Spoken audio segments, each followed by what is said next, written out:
the Lincoln Lodge over here on Milwaukee Avenue. And he'll be on tour in 2025 with Kamau Bell starting in February with a tour date here in Chicago at the Den Theater on April 25th and 26th. Hi, Dwayne. Hey, Patty. How you doing tonight? Oh, fine and dandy. How are you? It's a challenge when it gets this cold. Man, it's cold for real. To move. Yeah. Do you notice your body, my fingers lock up in cold weather? Oh, they do? Yeah. I've always had a little bit of joint issues since I was a kid. Yeah. Oh, man. I don't know. I think I'm double jointed.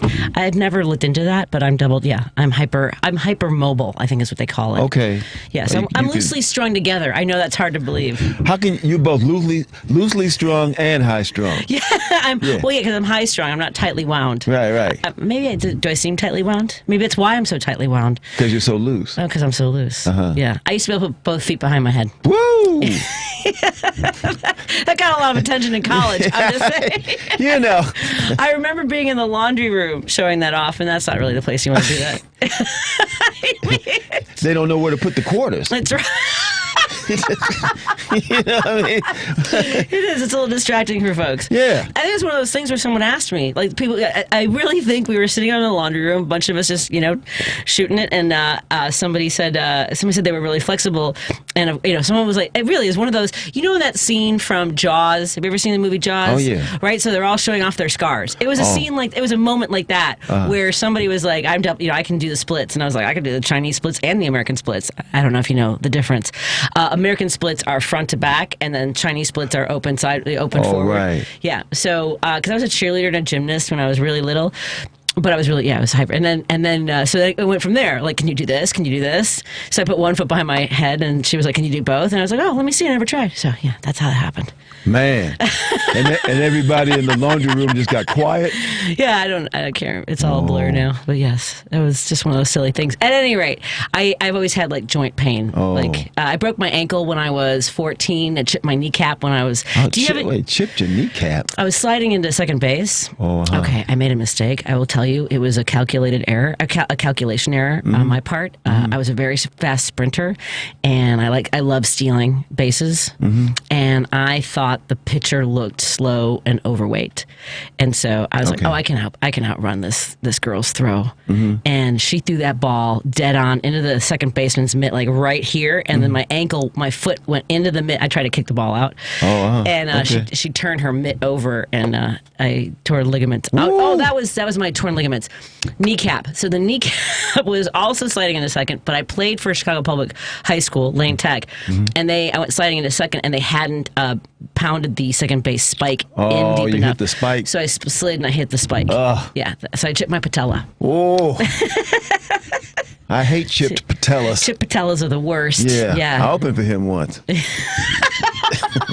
Stone Park. Is it any relation to Chip Chinnery? Yeah. Yeah. All the chips. All the chips. Yeah.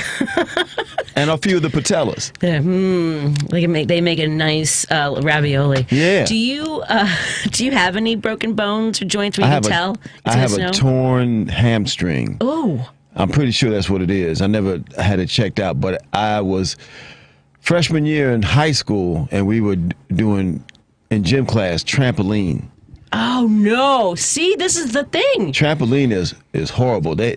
So many people get injured on trampolines. Yes. Yeah, and so I was in the trampoline, hopping. I came down in a split, and my left hamstring, to this day, I feel it every day. Every day. Every day. It doesn't feel.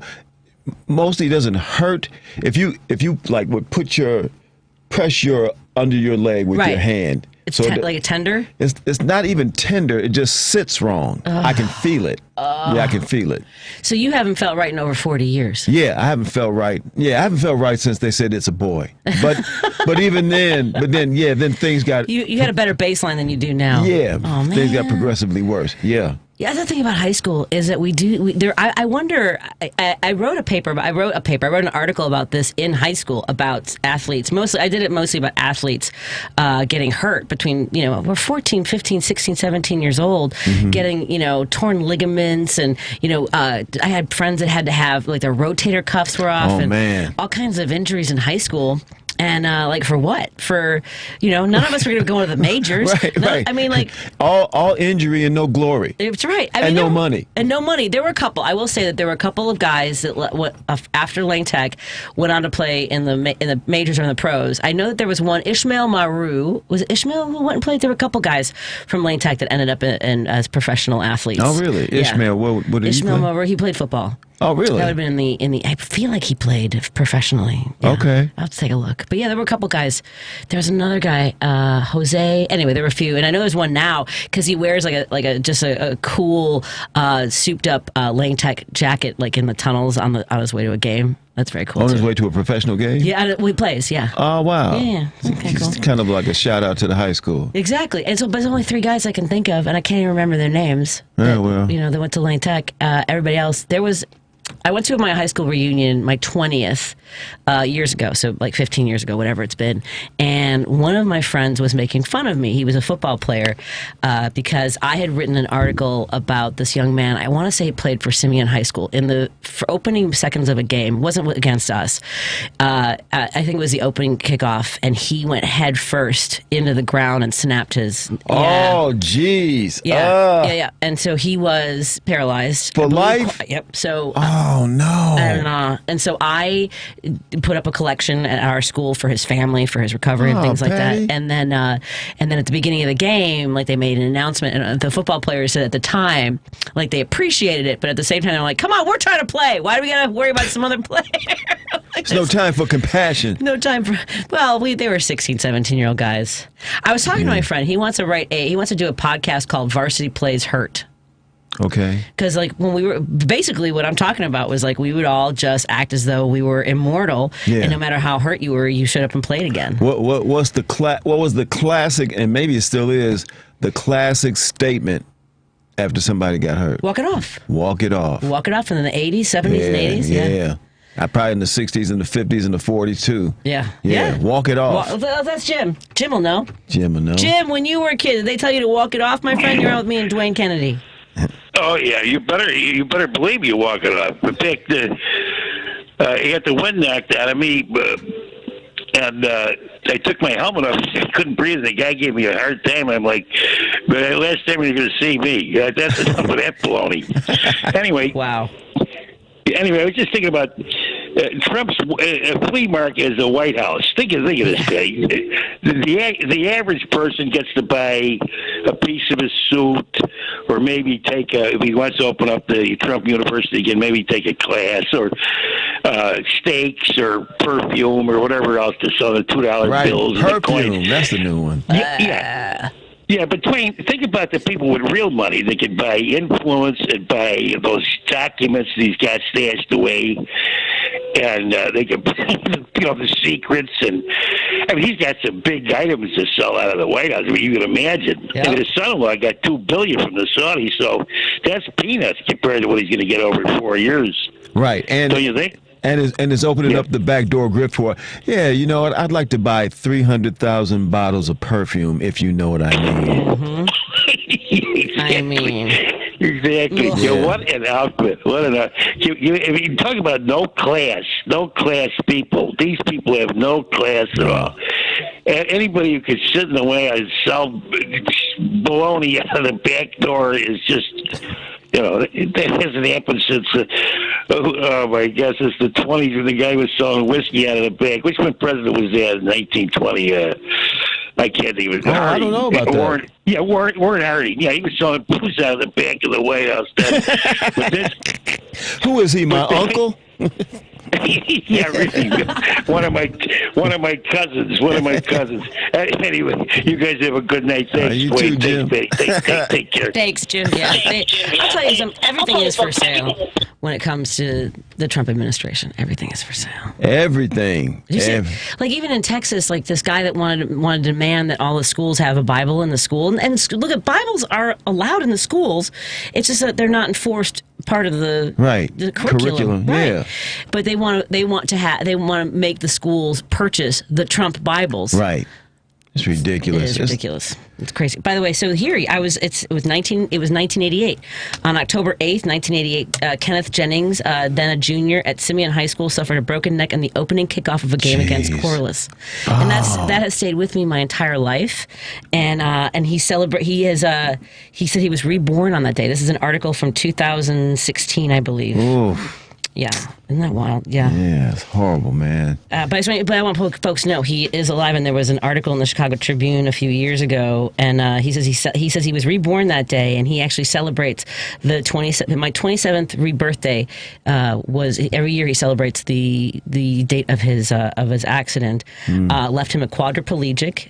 He faced a future unable to move anything below the neck down, and the doctors only gave him 10 years to live. And now I haven't heard of his passing. So that was something that stayed with me because I thought, here's this young man, and the rest of his life is formed by recklessness in a high school sporting event. It just I couldn't process it as a kid. So I wrote this news article about how we needed to be more aware of our bodies, of what we were putting out, because we weren't invincible. But to your point about when you talked about being on a trampoline in gym class, the stuff they had us doing, climbing those ropes. Yeah, that was all ridiculous. What were we doing? No, I advocate for gym class, man, but certain things. But trampolines and that stuff is obviously dangerous. Yeah. I would like to, at some point, actually get an X-ray and see what is actually wrong with. Yeah, you probably should do that. Yeah, and see if I could get it somehow fixed. Just so I don't.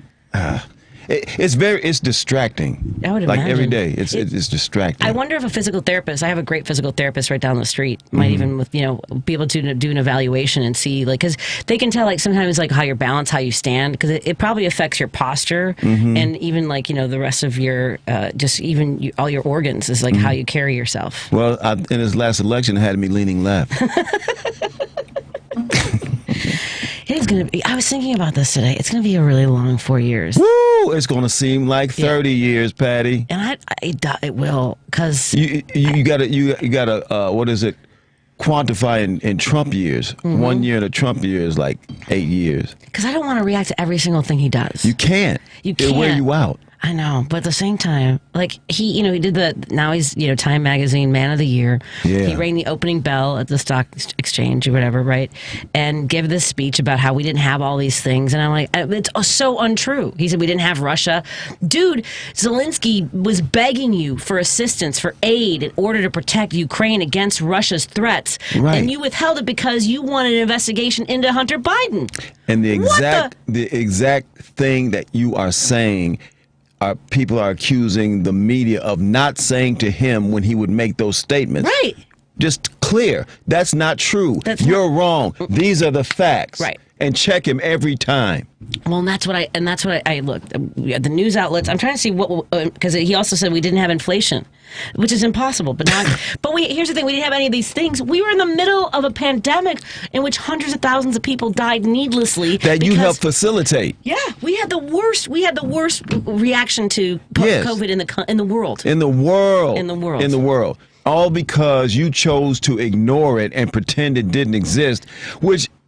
This is just an interesting thing. I mean, I don't know anything, but it seems like such an insight to his pathology.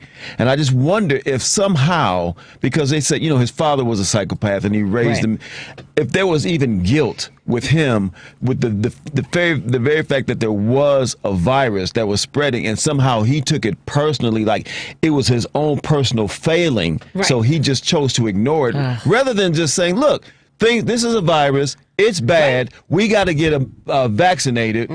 No, none of that.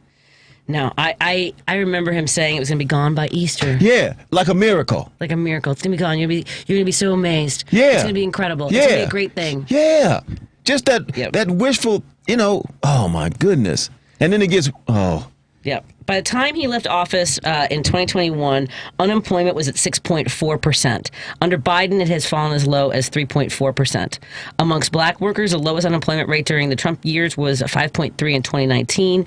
It got as low as 5.2 under Biden. So that seems to not be quite the the jump. Yeah. But I'm trying to find what the inflation was at the time, but I just don't remember. I feel like we've gotten it got to the highest it had been in decades, but that was bouncing back from. I mean, it was supply chain issues. Right. There were a lot. I mean, part of it was driven up by corporations taking massive profits. Right. That we talk about all the time. Right. And now that he's back in office to abet that. Oh boy.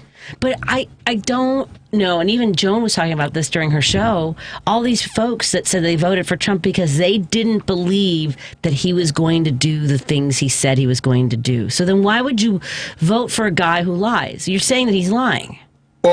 Or you're lying. Right? That's what it is. Yeah. I don't believe that they don't believe that. They just want to say that to sound. They don't sound as horrible as they are. That's a really good point. Yeah, yeah. I think so. That's what I was thinking about because it was playing on a news broadcast that I heard. I heard her talking about. I'm still basically checked out, Patty, of the news. Like I haven't watched NBC. I watched it briefly because I wanted to see the thing about Luigi Mangione. Right. Hey, you know what? Was he related? Remember Chuck Mangione? Do you ever remember? I have not seen anything. He played a cornet. He made a hit song called "Feel So Good." I don't wonder if he was related to him. I haven't seen anything about that because I know that his father, I guess his grandfather died at when his dad was very young, like 12 years old, and he immediately went to work, joined the Navy, came back and became involved in land, like building development, built hospitals and things like that. Ended up buying like a country club and things. Oh wow! Like that. So very wealthy family. Yeah. And, I had not seen the video of him being, sort of taken by law enforcement. Oh man! What was he screaming? Do you know? It's something about lies or you're lying to the American people. Yeah, and the about the healthcare industry and insurance, and I can't remember the what he said specifically, but man, he looks angry. He was in a rage.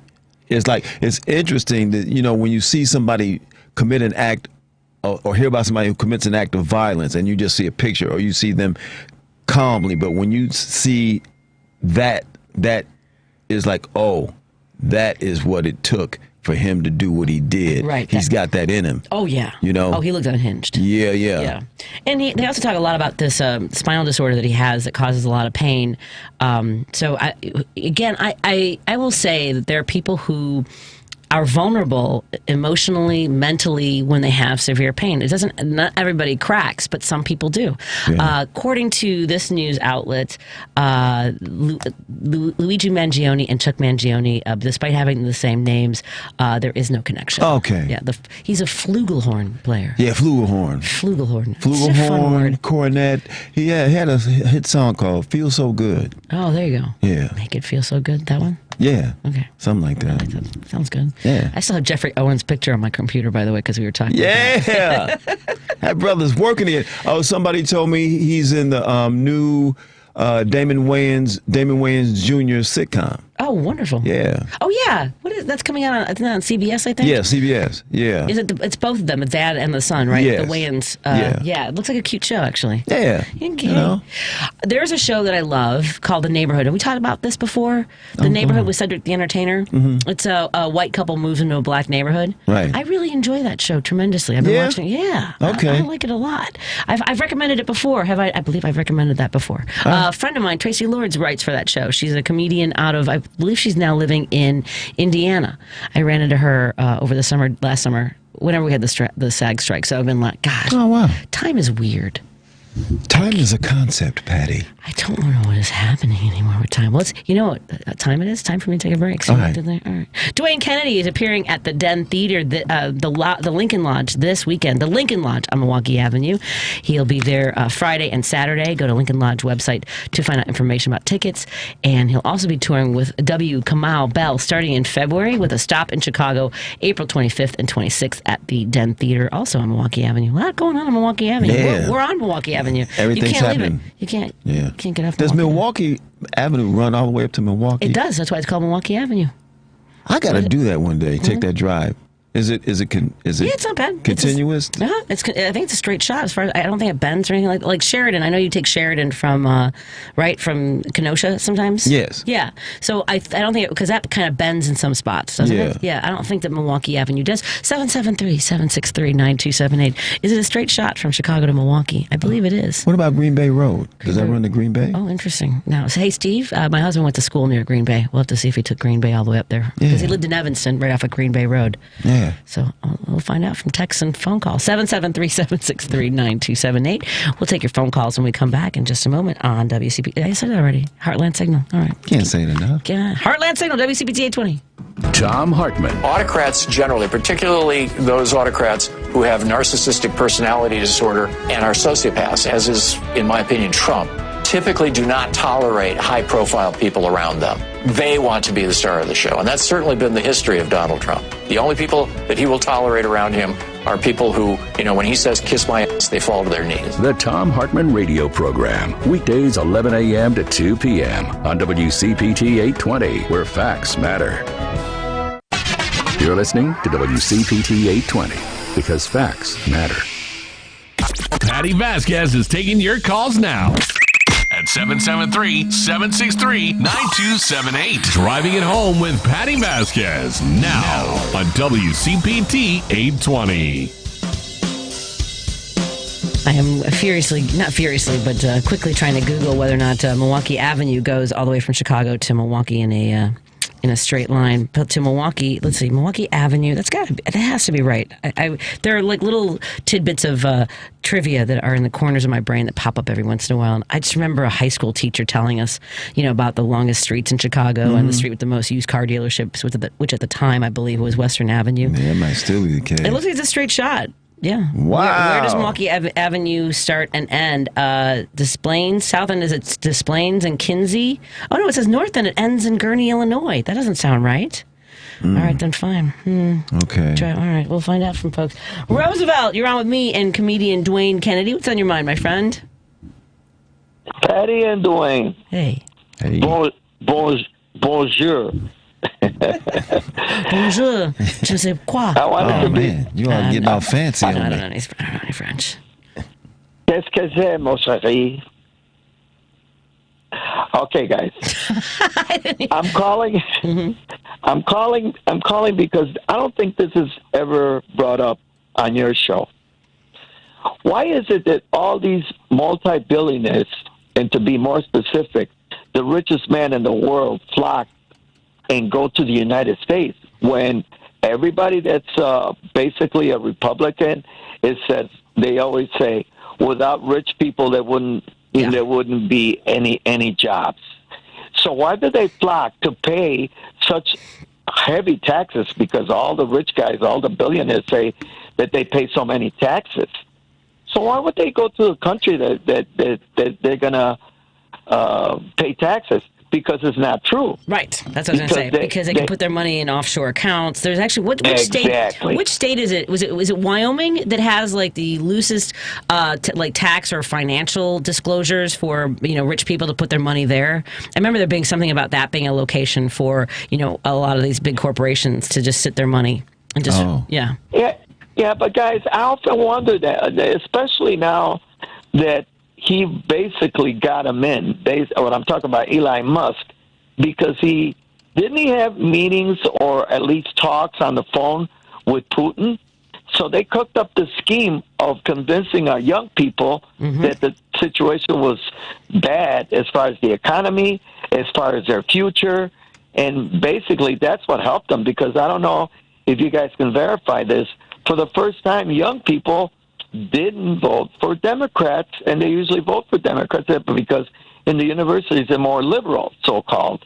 But so they cooked up this, and I firmly believe that, unless you guys have other information that contradicts it. But I think between Putin helped them the first time, and Putin helped them again.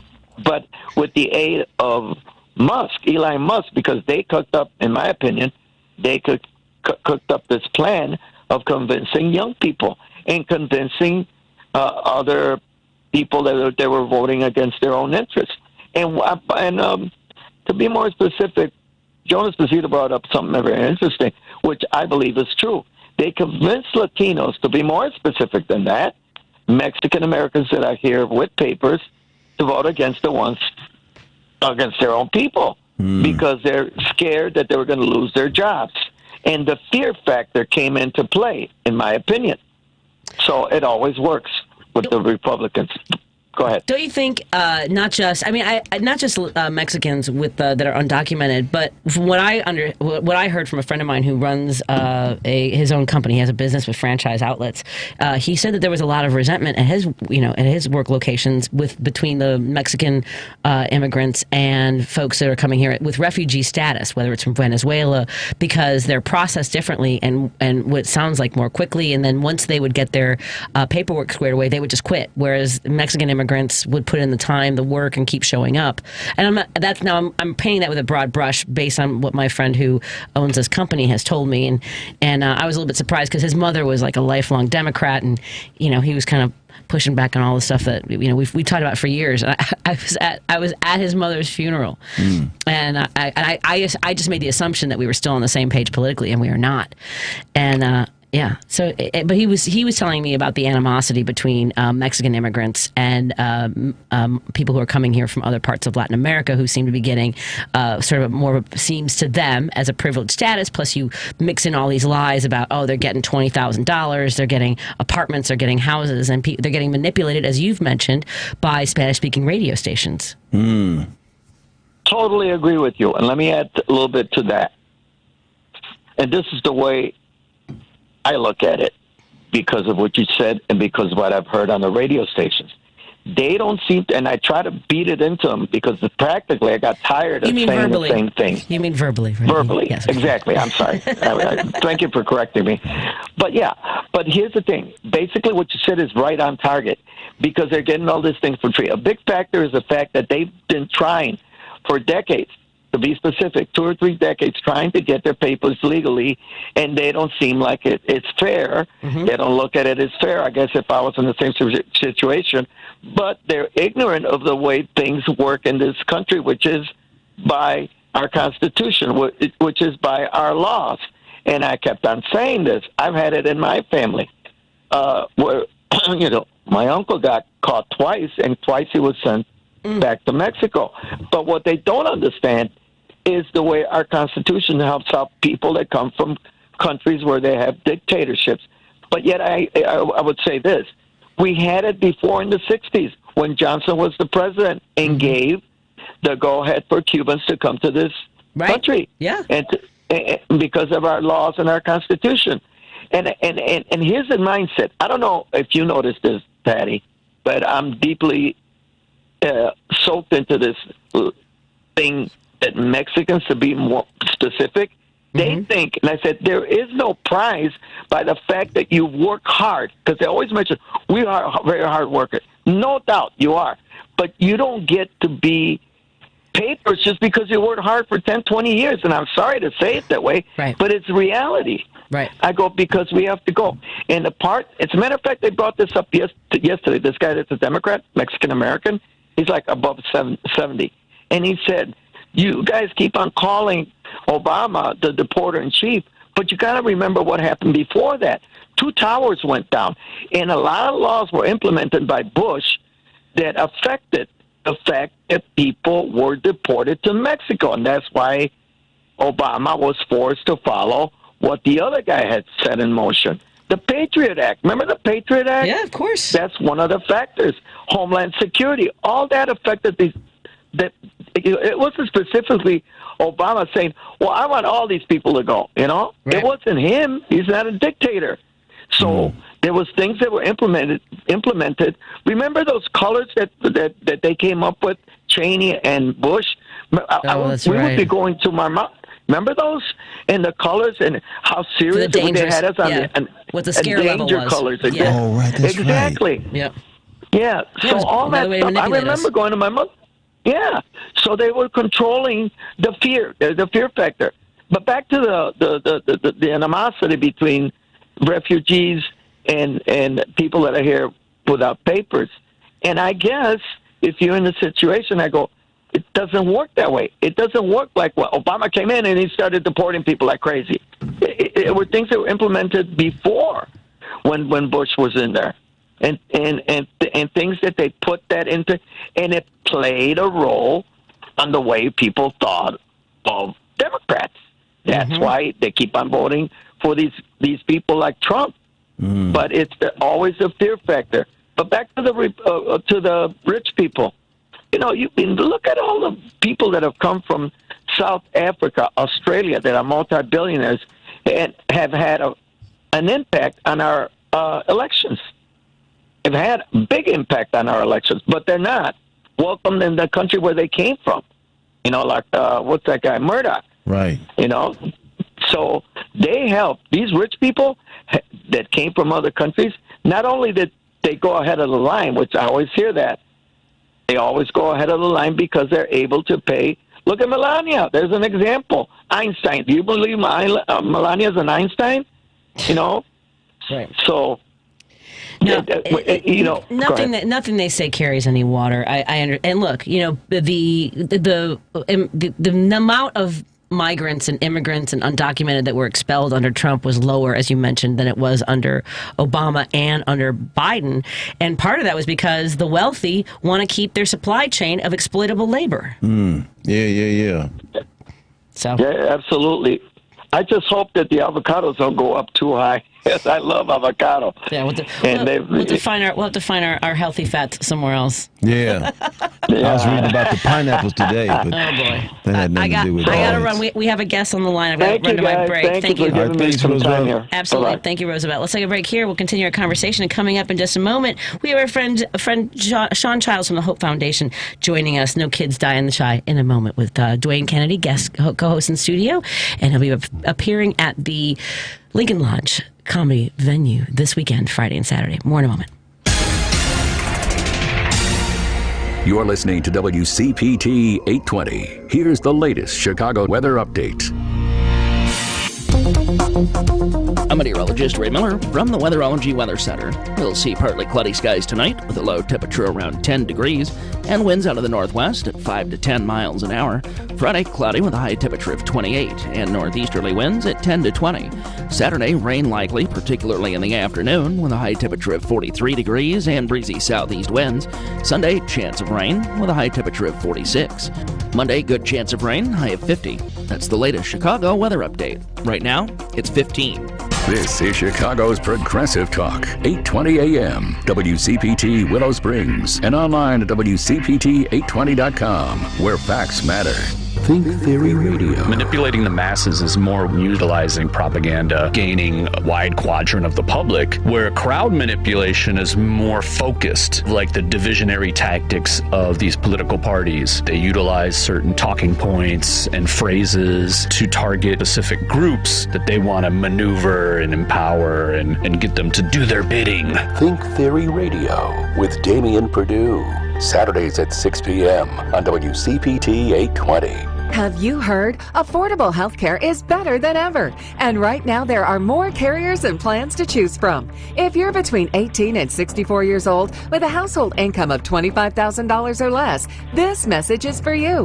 Right now the government's Affordable Care Act is available for individual and family health coverage plans with little or no cost to you. Don't gamble with your health. Call Healthcare for All at 800-264-0899. That's 800-264-0899. Alexa, play WCPT. WCPT from TuneIn. You're listening to Driving It Home with Patti Vasquez on WCPT 820.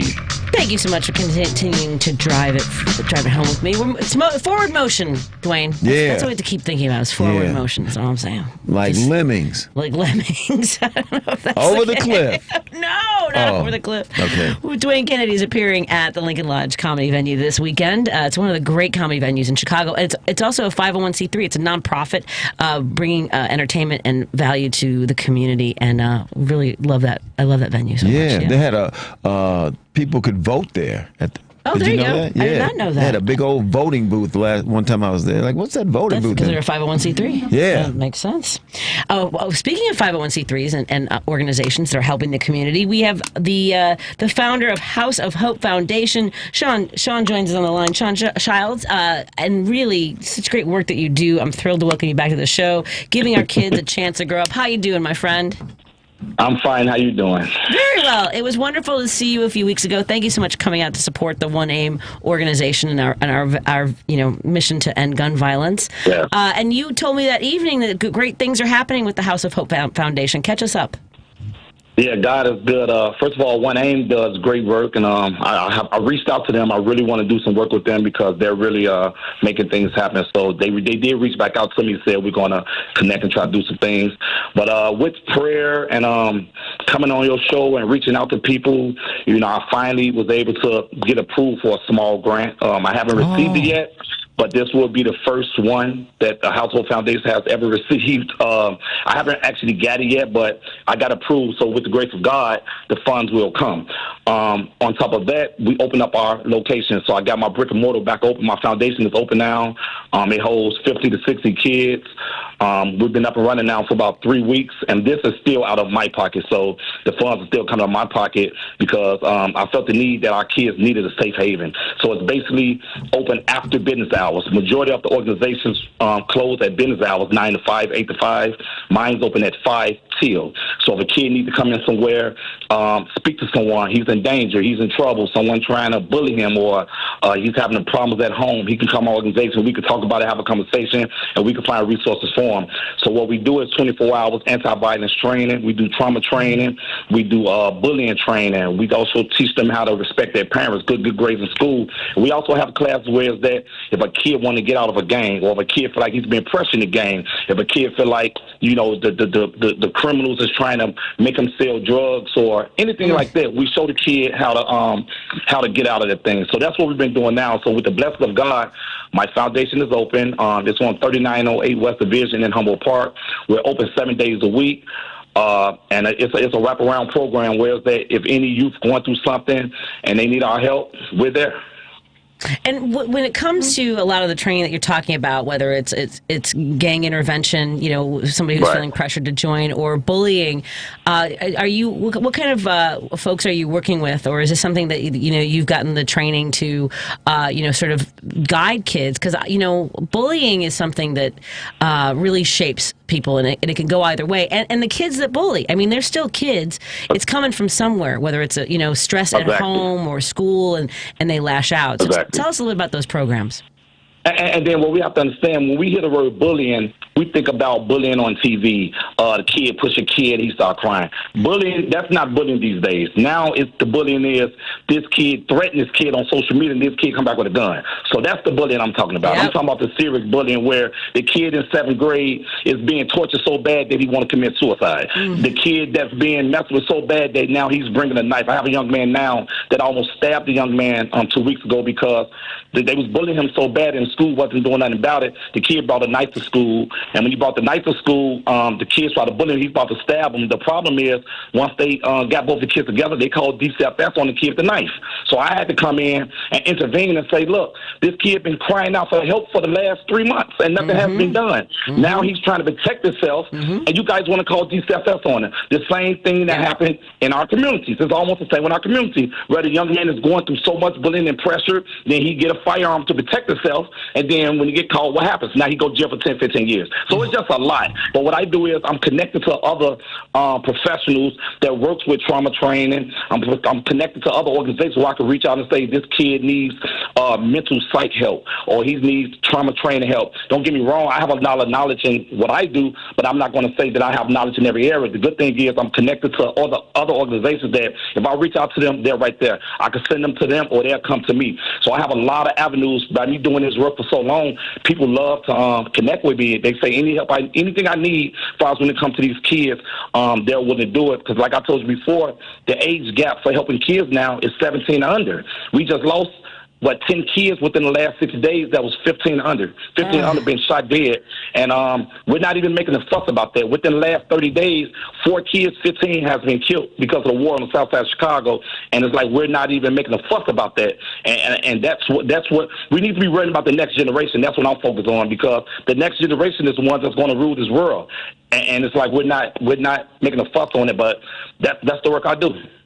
You know, you mentioned, a lot of these instances happening in schools. This happens in a lot of communities. And I will say, as a kid that was bullied, again, not to the extent that you're talking about, but I was chased home, beaten up, held down, force-fed garbage and things like that. Your typical stuff.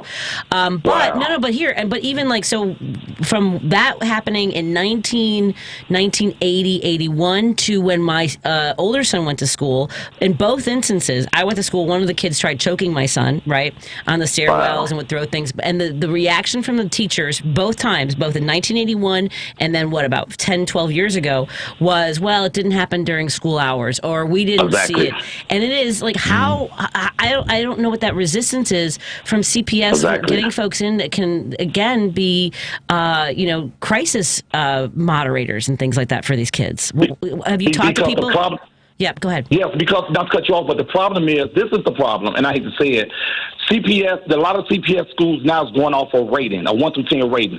So if they report crimes and incidents, it knocks their ratings down. I'm dealing with a school right now that a kid got caught with a blunt in school. One kid brought liquor to school. They didn't report it. They didn't want to call the parents. They didn't want to call the police or the parents. And we're saying, why wouldn't you report this? Because if they report it, it knocks their rating down. So a lot of these schools they're rated number 1 because nothing is being reported. So it seems like the school is doing great, but they're not, because they're not reporting things. And then when the kid up getting hurt, or a kid gets shot at school, or a kid bring a gun to school, now it's a big fuss.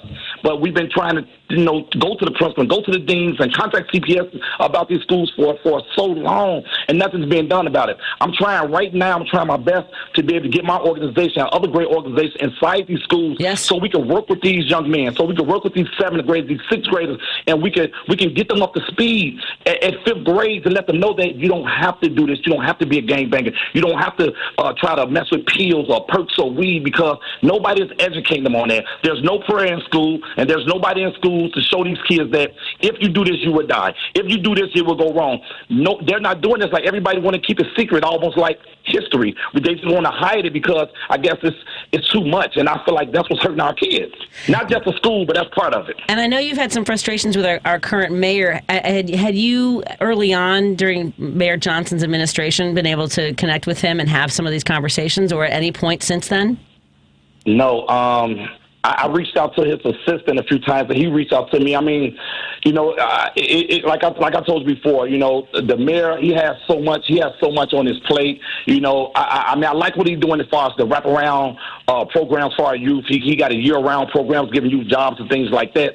I just wish the mayor would take more ideas from boots on the ground people that's on the ground, people that taste this life and experience this life and know what's going on, and listen to what we're saying, and just take some advice and say, you know what, I understand, I get it, and just implement some of the things that we're saying, because we are there. I'm right there. I'm in the line of fire every day, and I know what these kids need. I know what these schools need. But as long as we keep playing politics with our children, we're going to always have problems, because we're playing politics worrying about stats and numbers, and we can't do that. That's why I got my program open. My program is not a daycare. If you come in my program, you're going to pray. I'm going to show you how to not do drugs, get out of gang, respect your mother, don't sag your pants. I'm going to show you how to be a productive citizen in Chicago. And if that's not what you won't be in my program. But the 30 to 50 kids in my program, they know what they want to be when they grow up. If they was in the gang, they're out the gang. If they tried to get in the gang, they don't want to be in the gang no more, because I give them something to look forward to. I give them a future to look forward to. That's what it's about. And what can folks do to support the work that you're doing? Because, as you mentioned, you've got a grant, but that's not going to cut it for you. You've already been out of pocket for years. What can we do to support you? I know that Dwayne and I, would love to figure out a way to collaborate with you. And it's hard, because everyone just tries to figure out what's the right thing to do. So how can folks listening right now support your mission? Right now, just to be honest with you, I'm glad you said that. My biggest thing right now is keeping the doors open. So my place is open, the rent is paid, but you know how it go. I got to keep the doors open. So what I'm doing is I get donations to try to keep the rent, the light, the Wi-Fi for the kids open. So you could go on nokidsdieindtheshy.com. That's my email, my website, nokidsdieindtheshy.com, and you can donate there. You can even donate where you click it, where if you want to donate $20 every month, it'll come out every month. So that's nokidsdieindtheshy.com, and whatever you feel comfortable donating, that's fine. If you want to come to my facility and set something up, you can come and do it. We can collaborate and do something in my facility. If you want to come and see the work we do, that's fine also. But right now, we need donations. We need corporate donations, and I would love to be able to go to the colleges or go out to the companies, whoever want me to come out to speak on what's going on. I have no problem doing that. But it's nokidsdieindtheshy.com. Cash App is $HOHTMC, $HOHTMC, and my Zelle is houseofhopefoundation1@gmail.com, houseofhopefoundation1@gmail.com. You can reach me at 312-487-6815, 312-487-6815. And once again, if you have a kid that's in need, young lady or young male that's in need of mentoring, trauma training, anti-violence training, I'm here, free of charge. I know that you named all the other ones. Any chance you have a Venmo as well? Yes, my Venmo is @Shawn Child 9. So it's @Shawn Child 9. And once again, my phone number is 312-487-6815. Shawn-Childs-9, right? Yes, ma'am. All right, excellent. I'm sending that right now. That's my easiest account to use. So, folks, you can find them on. I appreciate all you be doing. I would love for you to come to my facility and even do a little broadcast in there, or come and shine some light on the facility, because it's a nice place, and I think it'd be great for you to come in the hood and see for yourself what's going on. I would love to, Shawn. And Dwayne and I are going to make it out there. We can do a broadcast from there and figure out a way to bring people in and get involved. Again, that's Shawn Childs from the House of Hope Foundation. And the website, again, one more time for folks who might not have caught it. It's No Kids Die in the Shy. Shy is CHI. NoKidsDieInTheShy.com. All right. Thank you so much, Shawn. We'll talk to you again soon. Don't hesitate to reach out and let us know what you need, okay? Anytime. Thank you for all you do. God bless you. God bless you. Thank you. Let's take a break here. I know some folks have been on. Oh, wait a minute. Hold on a second, Shawn. Can we call Shawn back? Someone had a comment for the guest. Just call him. Let me see if let's see if I can line this all up. I just turned around and saw the call screen. I was trying to get more information about the wraparound services he was talking about with Mayor Johnson, because one of the things I know in our city budget is that. We have after-school programs that the state of Illinois, they approved the funding back in the spring, $50 million, and they have not released it. And there are a lot of after-school programs that, like debate clubs, art clubs, sports, that could go away if they don't get the funding. And like some of these programs that have been around for decades. So I'm really and they know there are studies that show that if kids are involved in something productive, or even just being around some mentors, that they're less likely to get involved in violence or in illegal activity. Right. So I've been working on that for a few weeks, trying to figure out and asking, like, nobody, like, I reached out to a few legislators and they're like, oh yeah, it didn't come up in the veto session. I'm like, well, I'm not okay. Shawn, I wanted to bring you back because a listener had wanted to make a comment. Steve in Chicago wanted to join you, Shawn. Thank you for calling back, Shawn. Steve, what's on your mind, my friend? Well, I just got to say, Shawn, I'm sure you do a lot of great work, but if you're forcing the kids to pray, you do not deserve any money from the city. No. I don't think that's what he was saying. He wanted to force them to pray. I think it's an element of it. I wasn't forcing them to pray. No. Well, all I heard was you said if they're going to be here, they're going to pray. That sounds cool. No, he said... What I heard was they don't pray in schools. It was sort of a separate. Oh, I'm sorry, Shawn. I didn't mean to bring you back for this. I'm sorry. I'm sorry, Steve. When he was listing what happens in his program, he said if they come to my program, they're going to pray. Yeah, but you have an option to pray. I mean, come on now. Now you have an option. You can't make a kid pray. But that's not what you said. And if you're leading prayer, you should not be getting city money. If you want to go to your church and get your church to give you money, great. But don't use my tax money to coerce children into praying. Fair enough. Thank you, Steve. Thank you so much. God bless you. God bless you. I heard the first part. Maybe I didn't catch it the second time you mentioned, Shawn, that you said that they don't pray in the schools, and that might be an element of city money being withheld or involvement in programs in the schools, because if there's an element of that, then they don't necessarily work with groups that have a religious or prayer part of it. So maybe that's what he was hearing. Yeah, and I think it is. Yeah. So there, I don't know. I didn't mean to bring it back for a tongue lash. No, that's fine.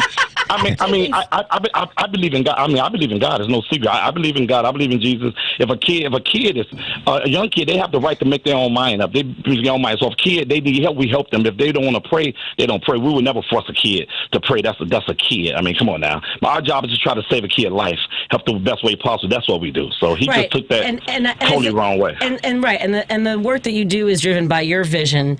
So that shapes a lot of things. So it was just, like I said, it was something that Steve heard, and I appreciate both what he said and in context, and also the work that you're doing. So I think that we can put it that way. No problem. Thank you, Shawn. No problem. Thank you, Steve. All right, let me take a break here. I didn't mean for him to call back and get. Right. Hold on a second. I love you, Steve. I'll talk to you again soon. Let me take a break here. Let's just finish the calls and then although it's a weird break. Victor's calling from Salem, Oregon. How you doing, Victor? What's on your mind? That's great. Shawn is doing great work. He's an upstanding man, and he's reaching kids that are not even in school, that are practically unreachable. So if prayer is going to help, I think that's a great thing.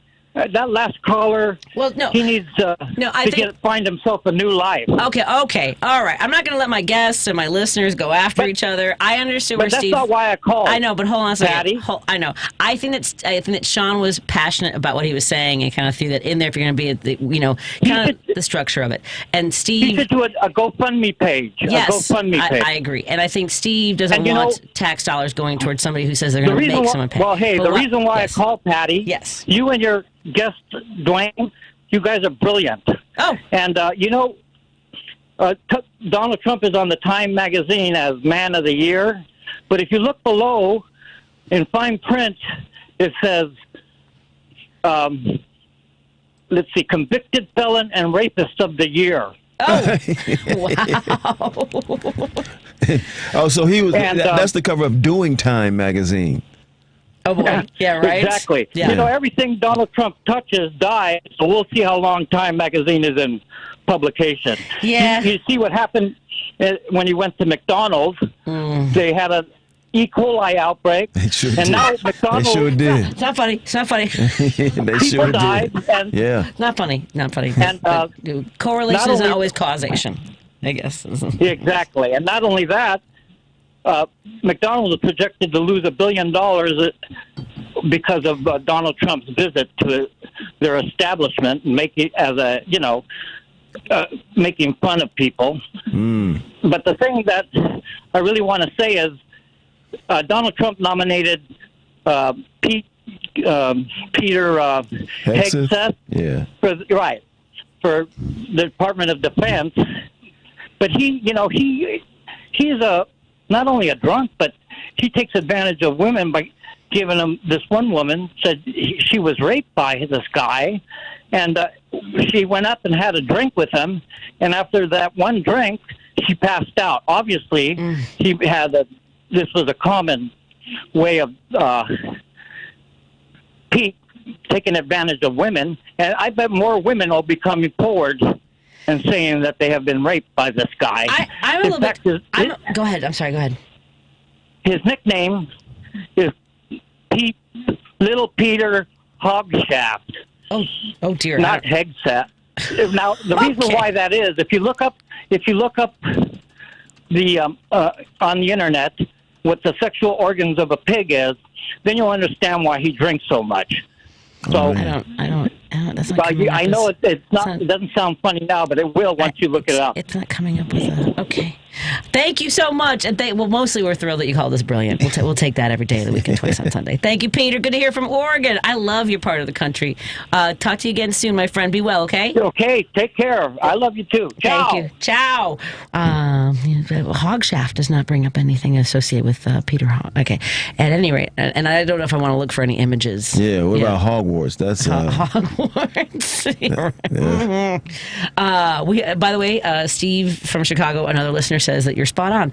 And then I've had this happen one time before, where listeners have things to say about each other. Oh yeah. And then I'll just put them on the air together, and which is what I kind of did, but didn't know that was happening with. It becomes Shawn. the Patty Springer show. Yeah. Well, there's actually one listener who then got angry at me because he didn't like my tone of voice, wanted to call about Bible stuff, and then when I didn't answer appropriately to his liking, got very angry. And then I talked about it the next night, and I used his name, and then he called and threatened the station with legal action for mentioning his name. Oh man! I mean, I think I can mention Joliet, but I think that sounds like a lot going good on radio. That's what I call that. I was just like, I'm sorry, because I didn't. He would say things like, "What do you think of that?" And I'd be like, I'm not interested in this conversation. I mean, that gets to be. How a thing. dare you not be interested in my crackpot assertions? How dare you? You put me on the spot. Because I had told him one day to call back. I'm like, call back the next day. I don't have time right now. Yeah. So he called back, and I was like, oh yeah, that's okay. Thank you. What do you mean? Oh boy. Let's take a break here, lady. He's like, don't say his name. Don't say his name. I don't want him to call. So you know what? If he does, I know the area code. And that's not the conspiracy guy, is it? The Russian. No. I don't think so. He called when I was hosting when you were gone, but I liked it. Maybe. I welcome all cracks, screwballs, and lunatics.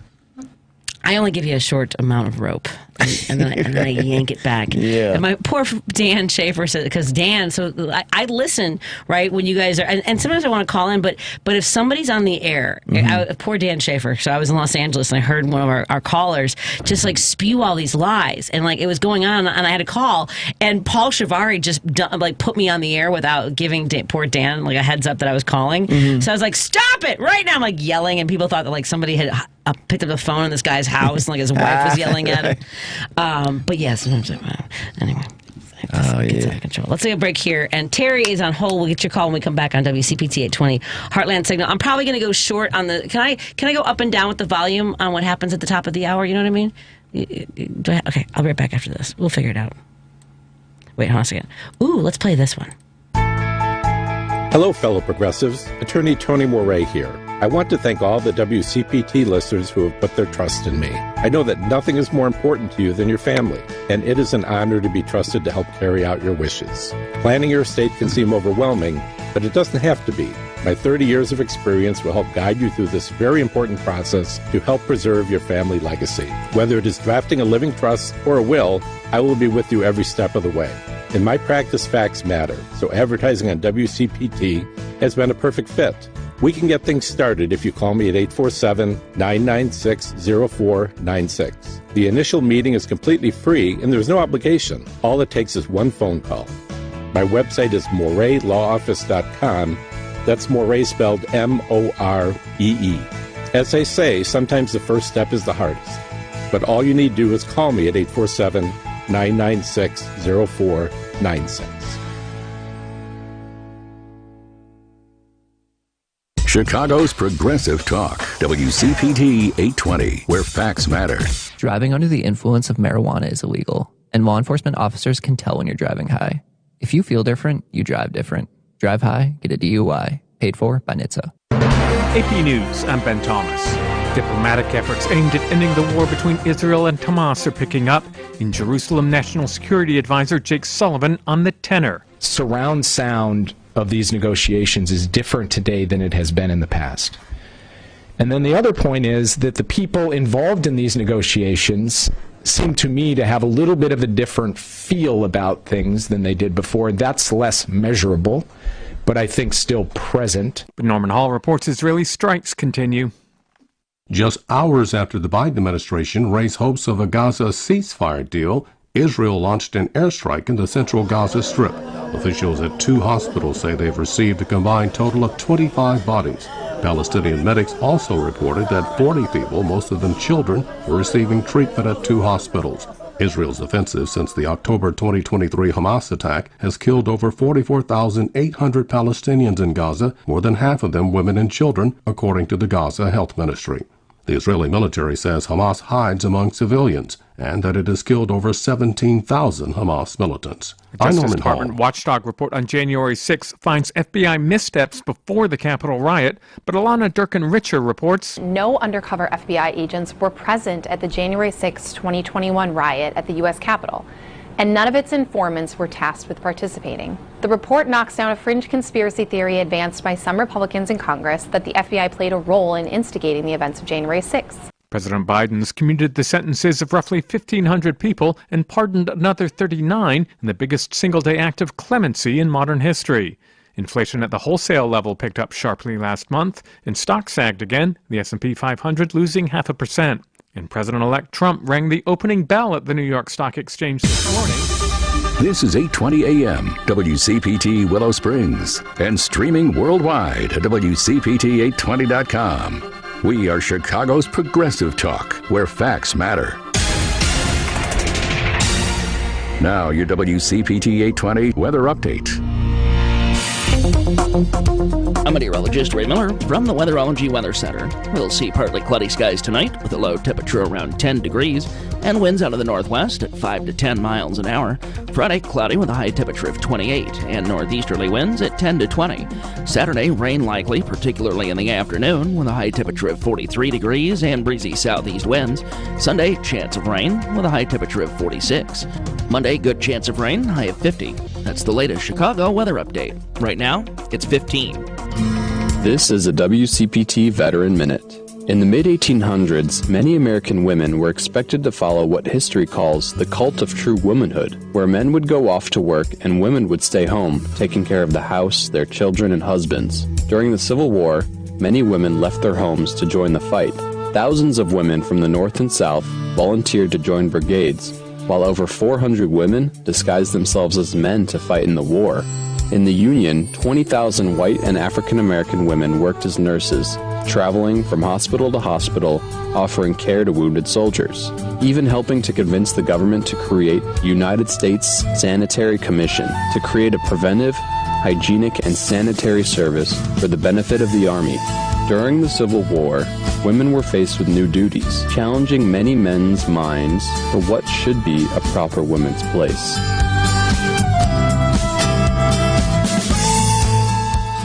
Because facts matter. You are listening to WCPT 820. Driving it home with Patti Vasquez, Patti Vasquez. From global conflicts to greenhouse gases, the folks refusing to wear masks says, and politicians getting caught grabbing asses says, she's driving it home with Patti Vasquez. Thank you so much for joining us. I want to say hello to our friends listening in the evenings on KTNF AM 950 Minneapolis, St. Paul, the progressive voice of Minnesota. And, of course, here on WCPT 820, right here in Chicago and the Heartland Signal. You can watch us. Oh, we're now on YouTube, by the way. We are now broadcasting our show on YouTube. Hi, everybody. Thank you for joining the conversation. And I'm so grateful for Lady B, who makes sure that all of our video, our live streaming is live and up there for your enjoyment. And if you have any, I need to get better about watching comments like in real time. We have the text screen open. That number is 773-763-9278. You can also call and join us live. We have a couple phone calls on hold that we'll get to in just a moment. Comedian Dwayne Kennedy joins me in studio. He's an Emmy Award winner for his work on United Shades of America on CNN with Kamau Bell, as well as the great work that he's done in the past with, you used to write for, what was Orlando Jones' show, made appearances on 227, Seinfeld, Letterman, how many other, Comedy Central? I did several Lettermans, right? Yeah, I did Letterman 3 times. I did Conan twice. I did Jimmy Kimmel twice. I was on Showtime at the Apollo. I did a Showtime special, Comedy Central. You find all that work. Yeah. I know the feel. I know. I look back at it too and I go, and here we are. which is a great place to be. It is a great place to be. As we say, it's We want always somebody to show for it.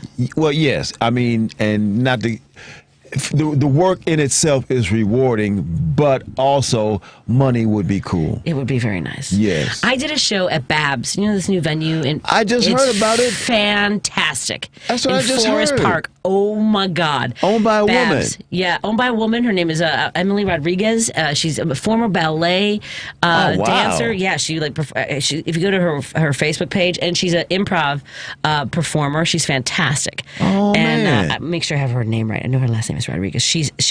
It's so funny because I don't often get caught off guard by someone being. Okay, it's when I'm caught off guard by someone being stunningly beautiful. I don't have a filter. I don't. I'm like, oh my God, you're. I was like, you are adorable. Like, I met Elizabeth Shannon. Is that her name? Shannon Elizabeth, who played the in American Pie. She played like the foreign exchange student. Did you ever see? I did not. But I've heard of her. Oh my God! So I had lunch with her one time. We were meeting with her about a project we were working on, right? Okay. And was this Patty Happens or a different project? I was creating a project for someone like her. It was about these two friends who end up owning a bridal a wedding chapel in Vegas. Oh, and that sounds pretty cool. Yeah, and one of the versions was they basically win it through a poker game. She's a poker player, so we thought it'd be kind of fun to like take something that she already does and like create this world around her. Yeah. So anyway, we were sitting at a restaurant and we talked to her for like 2 hours. She's extraordinary. Have I ever shown you this? I have a video of I had to sit on my hands because all I wanted to do during the entire meal was pet her face. She was, I mean, just this like skin, like just porcelain. I'm like, how, what? I couldn't. So I did. I had to sit on my hands the whole time. And then I told this story on the air when I was at WGN. Actor named Mark Valley. He's been on like Boston Legal and a bunch of other shows, right? Okay. And I told him that story, and he said you should totally do a series of videos where you ask celebrities if you can pet their face and call it Celebrity Petting Zoo. Oh, that's a good one. So I did. So I it was fun, and I did him, John Seda, Gilbert Godfrey, like a bunch of folks, right? And people. So you did do that. I did do it, and people agreed to that. And people like, until the one that didn't, and that was kind of what I was like. Okay, I'm gonna probably stop doing this. And it was John Lovitz. I was in a green room with him at WGN Television, and I told him about the bit, and he goes, I don't think I'm gonna say yes. And he was kind of like, it was just the tone of it, like. You know, and not that that's why you ask, right? Right. I wasn't just going up and like stroking people's faces, right? But he was so disdainful about it that I was like, it made you feel bad about the whole thing. Yeah, and then not only that. He and then we were talking for a while. Like you and I'm sure we've told people about what we've done, and then they're like, "Why aren't you more famous?" Like even he did that. Like he was like, "Well, why didn't you move to Los Angeles?" And I said, "I have a child with a severe disability, and we have support here, and my family's here." And he goes, "Oh, now I feel bad about the video thing." And I'm like, "No, that's not why I told you that." Like it spiraled. Oh, but. The good news was that I was able to end the series because I was cast in a very small role in a movie called Marshall the Miracle Dog, starring Shannon Elizabeth. Oh, wow. So I told her this story. She loved it, and so I got to end it with I asked her if I can pet her face, and she's like standing there, and I pet her face, and she takes me and like throws me down. So that was the end. I thought it was a nice way to not have to ask that question anymore. Okay. You know what I mean? Oh, I didn't know that, Patty. Yeah, it was kind of fun. Pet facing, face petting Vasquez. But so the woman who runs Babs is dazzlingly beautiful, and so I just was like, made you want to bring back the series. Well, yes, and Yeah. so, but I was just like, I just couldn't help myself. Oh, wow, she's stunning. Yes. Okay, I didn't know that, but I just heard about that club this past Tuesday. Love it. Yeah. Yeah, and also, you know about the Comedy Plex? Yes, I do. In Oak Park, yes. Yeah, and I've Let's heard. go work together. Can I open for you there? When they book you, say I want Patty to open for me. Sure. Let's do that. Yeah, Okay. I had heard good things about this club that hasn't even been open a year yet, and Mars Timms and his wife who own it, and I heard about them. They were the show. I did a show Tuesday at the Funnies on Friendly in Berwyn. Okay. And they were there. Oh, okay. Yeah, so we spoke, and he said he'd book me. You know how that goes. But haven't you ever had this? No, Dwayne. Here's the thing. What? You know that you're like this mythical a human being in the comedy circles like that. I'm sure whatever yes, reach out to them. Book that. I texted him, and I'm waiting to get Then that happened. It was Emily Ramirez, by the way. It's Emily Ramirez is the proprietor of Babs Comedy Club in Forest Park. It's fantastic. Oh wow, Latina ballerina. I mean. See, this is why your mind is fantastic. So it is called Babs, and she's great. And there's improv comedy, there's stand-up comedy. I told her I wanted to work on a project where I do like a mom show. You got to bring her into the... Yes, I told her that. Yes, Yeah. absolutely. Or I can broadcast from there. Boom. I'm just saying. There you go. Okay, so let me get to our callers because Terry's been on hold for a while. For those of you joining our conversation, we've been talking about a lot of different topics, including immigration. Roosevelt called earlier and talked about how Latinos were manipulated against each other. There's sort of this resentment sometimes between communities. We're not a monolithic group, by the way. I mean, like anybody else. And Terry in Chicago wanted to join the conversation. Terry, thank you so much for being patient and holding on the line. How are you doing tonight? How you guys doing? I'm fine. It's been a long time to get this number to call you guys. So I'm glad I finally got through. Thank you. We're glad to. Yes. But real quickly, I was wondering, because I hear a lot of people wondering why did Trump win the election and what we could do anything differently. I think the election was lost about 2 years ago, actually. So I don't think no one could stop Trump as 2 years ago, because most people I'm around, well, no matter what state is that I go, the first thing everybody would complain about was immigration. Yep. Right? The first thing with immigration was because normally, as Americans, we never really think it. We heard about immigration, but we never think the guys coming across the borders, getting the money, getting the houses. We only assume. We never think it, right?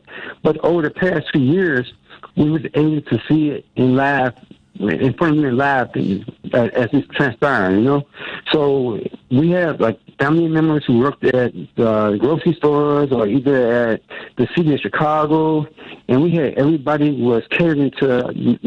Immigration is not considered the guys who really angry with it. It's not like the average immigration. They say like, oh, they come from Mexico. They really wasn't upset with those guys. But the ones they was upset with is like the Venezuelans, right? Because we think it.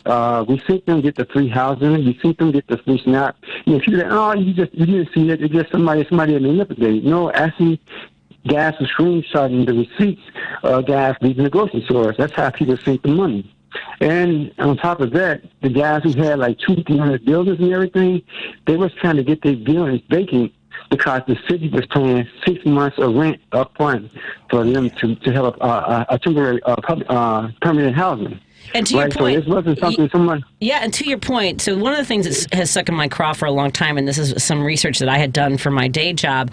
So here, to give everybody an example of what our listener Terry is sharing with us here, there was one location in Chicago, right? It was the former High Ridge Y up in Rogers Park, I believe. There was $7.2 million paid to staff a migrant shelter in 1 month. Mm-hmm. Whoa! In 1 month. Oh man! And so you had people like they were billing. They would do these invoices. There wasn't any sort of accountability for it. No, I mean like Terry's on a lot. And then you had folks sleeping on the floors at airports, like in Boston Logan at O'Hare Airport when people were traveling. It was to Terry's point. It was front and center for people. We saw people on buses, and then but the other side of it wasn't landing. That these people were being manipulated in order to make us resent them and be angry, and for folks to fleece places like the city of Chicago, Boston, Denver, New York, right? So, I mean, they were. This is again what conservatives do is take human suffering, exploit it, and then blame the victims, and then show everybody else that why should they get these things? Why are we spending this kind of money on these folks? But that's only part of the story because most people, as we know, America always say, we don't have any money. We don't have any money for you. We can't do this. We can't do this. We can't do this, right? But then we see the news. Governor Pritzker just approved $300 million for immigration, for housing. Hold up, you said you don't got nothing, right? Then we see Brandon Johnson, well, we got to do something. Then when you actually see your friends who own like a 2-unit building, right? They catered to the immigrants because what they did was they was getting paid 6 months housing up front. And it wasn't something that somebody was assuming. It's because we have first-hand information, so it's not like we're assuming it, and everybody act like, oh, it ain't really nothing. We have to do this, right? But that's the reason, if you pay attention to your last caller, right, he said that the Hispanics in his location, they was going back and forth and netting each other's, right? Because mostly everybody came together and came to the conclusion as, man, they're getting everything and we ain't getting nothing, right? Well, so long story short is, it's just based on what everybody was seeing, right? Yes. Like, if you went down Chicago Avenue, say about during the summertime, you couldn't get down Chicago Avenue because all the Venezuelans, and this thing, in my opinion, you asking your callers there to the same story, they are out there, the streets is blocked. You can't even get down there, right? How could somebody I don't know about the streets are blocked. I mean, you mean folks like selling stuff at the intersections, or no. Imagine when the young kids go downtown, they take over downtown, right? And you see downtown flooded with all these kids, and where your mamas and daddies at, right? It was situations similar to that we actually see it because it's in our neighborhood. So it's not something that we saying, oh, we just didn't see it. The news and reported because actually it wasn't blown up that much because, people started complaining about it, so they didn't really blow it up as much. But we actually witnessed it and seen it, right? So that is the one point as far as immigration. And the second thing I'm going to tell you real quickly is because, Kamala Harris, a lot of people, most people in America really didn't like Trump, right? But what they voted against was they didn't like how they think everything else playing out in front of them, and people say we didn't have anything. So a lot of people that think about it, I think the last election we had like 160 million people voted, right? This election, it was like 140-something million. Most people that I know, they say, well, we don't like him. But when he talks about immigration, for instance, right, Kamala Harris always said we had a bill, right? When he used the word bill, the average person who doesn't know anything about news or anything, they don't know what a bill means. Yeah, right? they don't care. They don't care that there was a bill. Right. Yeah. What a bill is, right? So, but Trump said, oh, mass deportation. Now, everybody around the city like, oh, yeah, we need to get them out of here, right? So they saying mass deportation versus bill. The average person don't know what a bill is or what's in the bill. So she was probably made something a little bit clearer. She probably had a little better chance, but nobody never identified the difference between what Trump was saying versus what they were saying. And as long as the American people right now feel the same way they feel about immigration and they don't change their mind, no matter who runs for the election 4 years from now, they still will lose just on that one issue. Terry, let me ask you this. Let me ask you this. I'm sorry, I didn't mean to interrupt you, but let me ask you this. What if we, if policy was that we go after the people that are exploiting cheap labor, because the people that benefit the most, and here's the thing, we actually all benefit from, unfortunately, from the exploitation of low-paid migrant workers. What if we went after the corporations and the wealthy that benefit the most and exploit them the most? Like, do you remember during COVID that at the Tyson meat packing plant, they were taking bets as to which workers were going to get COVID? And we're going to die. Over 1,000 died. Yeah, and they were giving them $500 bonuses, basically bribing them to keep showing up to work sick. So what if we went into companies like, do you think that would resonate with labor, with communities? It wouldn't to go after corporations? Most people right now, most people right now, you ever talk to your callers on the phone, right? They saying COVID was the worst thing that happened in American history as far as my lifespan, since I've been living, right? But you ask most of the people who talk on your phone, your listeners and everything, they say probably financially, they benefit more from COVID than they probably in the rest of their life. I talk to a lot of guys at the barbershop, right? Nobody likes Trump. What they say, let him in the office, he's going to mess up something, we'll get money again. They don't say that he's going to do it for him, because think about it. Everything Trump touched, he destroys. Everybody know that. So think about it. If people are willing to sit back and let Trump destroy everything just to get their point across, how do you change their mind? Because they're like, well, I know everything he is, I know already, but this way, I'm not going to vote for him, I'm going to stay at home. And the other guy said, well, I'm going to show them, I'm going to prove to them that they just can't tell me what they want to tell me, I'm going to vote for Trump. So as long as you don't change... What do you think your friend, what do you think the people you talk to want to hear from a Democratic candidate? All right, the first one thing, everybody said, no matter where you go in city of Chicago, you got to get the immigrants back. No, if you ask anybody in city of Chicago right now, See, I live in Chicago, so I live in Chicago, right? But I be in Indiana, I be in all these different states and everything, and everybody say that's the one issue that everybody complained about, and all in the same agreement on, because it's not. And like I said once again, it's not the immigration. So you're saying what they think the last 2 years, right? But so if Democrats had said we're going to have a mass deportation, like Democrats aren't going to say mass deportation. Yeah. They're just not. And that's the reason they would not win. That's the most important reason I want to try and get through the line, is because the thing is, the reason Trump, that's just much everybody say Trump gonna send him back. He's gonna send him back. The person who won the election was that governor who started putting all the immigrants on the buses and sending them to all these places, and he put all these people in airports and police stations and everything else, right? So guess what? Now everybody think about this. When Brandon Johnson get on TV and say we need permanent housing, right? How do you pay for permanent housing? Yeah. How do you pay for it? About $500 million budget hole. Yeah. So how do you pay for it? But now you're talking about, well, I'm trying to raise the taxes $100 million, but now I'm going $60 million, but now I'm going to raise this thing. Hold up. Y'all just gave them $500 million. And now you're telling me that you want me to... Oh, no, they ain't gonna work. They ain't gonna work. So as long as you can't change the hearts of the people who are mad about that situation there, it's gonna be it ain't because think about it. It's not just even immigrants itself who you probably think who will be in trouble with it, with the Trump thing. They're willing to take a chance themselves because of that one issue. They really take a chance themselves. That's why the guy say at his location at the job, they fighting between each other because everybody is on board with that same issue. So until you can fix that issue, you ain't going to, no matter how nobody say it, who going to run and say, make it nice, it's not going to work. It's because everybody complaining about the same thing. So here's the thing. So if Trump does his mass deportations and he's successful, then there isn't an issue, and we go forward, I guess, is the best I can say for it. People are going to suffer. I've got to run to a break, my friend. I really appreciate your insight, and I'm glad you got through. I'm glad you found our number. We'll look forward to hearing you again. Thank you so much, Terry. Take care. Let's take a break here. We'll continue the conversation because now the phone lines are lit up. Hold on a second. Steve, do you still have a comment for us? You've been on hold the whole time. Do you say, hi, darling. How you doing? Is he saying? Steve? All right. Let me take a break here. We'll come back on WCPT 820 Heartland Signal right here in Chicago. Of course, we're live streaming on Facebook and YouTube. And we're so grateful for our friends listening in the evenings on KTNF AM 950 Minneapolis, St. Paul, the progressive voice of Minnesota. We're in studio with guest co-host Dwayne Kennedy, who will be performing at the Lincoln Lodge this weekend, Friday and Saturday. Go get your tickets. A Better Life with Dr. Sanjay Gupta. Here's some good news.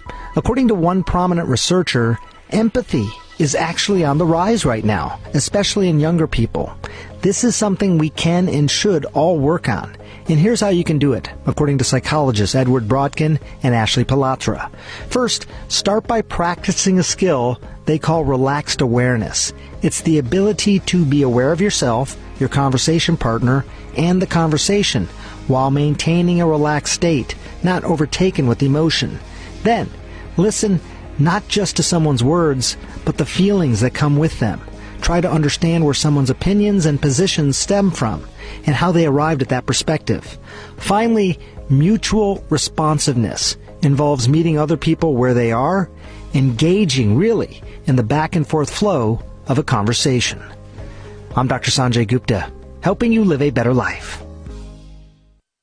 Getting quality employees to fill positions in your company is essential, but finding those people can be a major hassle, unless you use ZipRecruiter. ZipRecruiter makes finding quality people a breeze. And right now you can try it for free at ZipRecruiter.com/free. With ZipRecruiter, one click sends your job to hundreds of top job sites. But more than that, ZipRecruiter's advanced technology identifies the candidates with the skills you need, sends you a list of great matches to review, then actively invites them to apply for your job. And the results speak for themselves. 4 out of 5 employers who post on ZipRecruiter get a quality candidate within the first day. That's right, the first day. Now you can focus on your business and let ZipRecruiter do the work finding the best people for you. See for yourself. Experience the ease, efficiency, and power of ZipRecruiter for free. Just go to ZipRecruiter.com/free. That's ZipRecruiter.com/free. ZipRecruiter.com. Hey Google, play WCPT. Streaming Chicago's progressive talk from TuneIn. There's no better way to defend democracy in front of your fascist Republican friends than with a cold progressive beer from the Minocqua Brewing Company of Wisconsin. So head on over to Beer on the Wall in Schaumburg, Doty Liquors in Elmhurst, Captain Jack's Beverages in Worth, or the Wilmette Market to pick up a 4-pack or couple 2-3 of MAGA Tears IPA today. Don't forget to drink and vote responsibly. Patti Vasquez is taking your calls now at 773-763-9278. Driving it home with Patti Vasquez now on WCPT 820. Thank you so much for joining us as we continue to drive it home. My guest is guest co-host Dwayne Kennedy, appearing at the Lincoln Lodge Theater this weekend, and I'll be on tour with Kamal Bell. I'm just so proud of the work that you did on the United Shades of America and Emmy Award winner. I remember calling you around that time. I was also asking for money because I was running for office. But you took the calls. Yeah, of course. I know, but not everybody does. Well, it's you, Patty. I'm not going to, I'm just saying. Let me see. Let me see. I'm going to hold Paul. Paul, hold on. I'll get to you after the break if you don't mind. Myrna in Chicago. How you doing, my friend Myrna? You're on with me and Dwayne Kennedy.